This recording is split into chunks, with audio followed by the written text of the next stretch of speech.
Bonjour à tous. Il y a quelques jours, l'INSEE a fini de compléter ses données pour l'année 2020.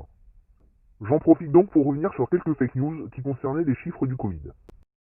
On a pu entendre parfois qu'il n'y avait pas plus de morts en 2020 que les années précédentes, mais est-ce bien vrai? J'ai copié les données des dernières années dans Excel, coucou Bill Gates, pour refaire les tableaux et pouvoir travailler avec. Si on compare 2020 à 2019 tel quel, on a un écart de 54 000 morts. Et si on s'intéresse à la période de mars à décembre, puisque le Covid est arrivé à la fin de l'hiver, il y a entre 61 et 62 000 morts de plus en 2020. Mais des tableaux remplis de chiffres, c'est pas forcément très visuel.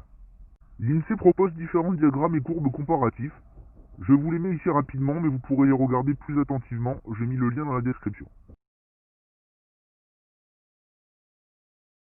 J'ai aussi trouvé sur Twitter ce comparatif des 20 dernières années en coordonnées polaires. C'est intéressant et visuel, mais un petit peu long, alors je vous passe juste la fin et en accéléré. Et si certains ne contestent pas la surmortalité de 2020, ils estiment en revanche que le nombre de morts du Covid a été surévalué.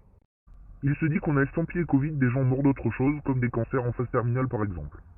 Impossible d'affirmer que ce n'est jamais arrivé. Mais il est tout à fait possible que des gens atteints de cancer en phase terminale aient contracté le Covid et que ce soit réellement le Covid qui les ait tués.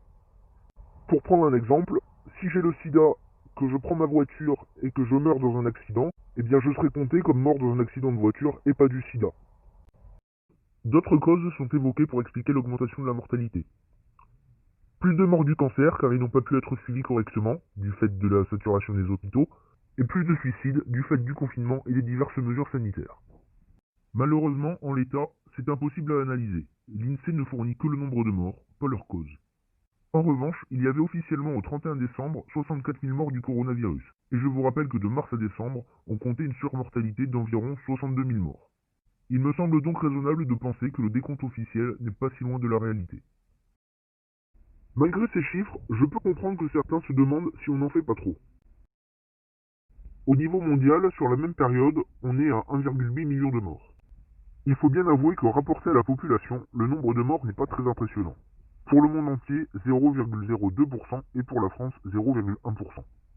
On est bien loin des ravages de la peste noire qui a tué 30 à 50% des Européens au XIVe siècle, ou de la grippe espagnole qui a tué 2,5 à 5% de la population mondiale au début du XXe.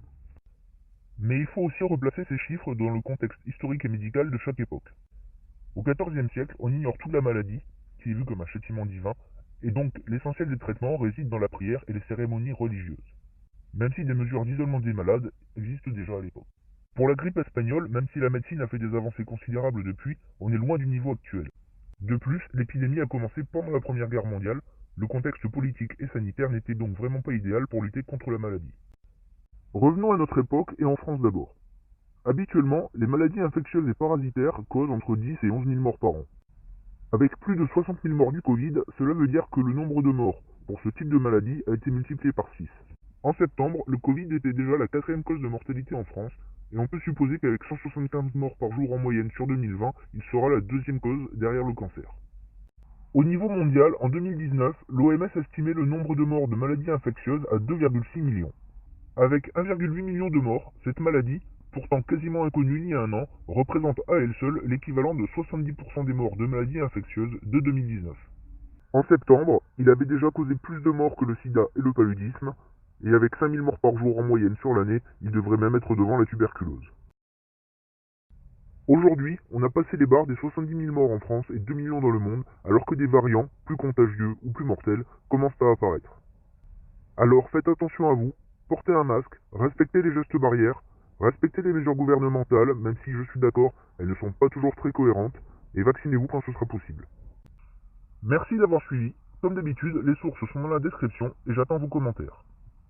Pensez à vous abonner pour ne pas louper la prochaine vidéo, et puisque je l'ai utilisé en source, je vous suggère d'aller voir la vidéo consacrée à la grande peste noire de la chaîne Nota Bene.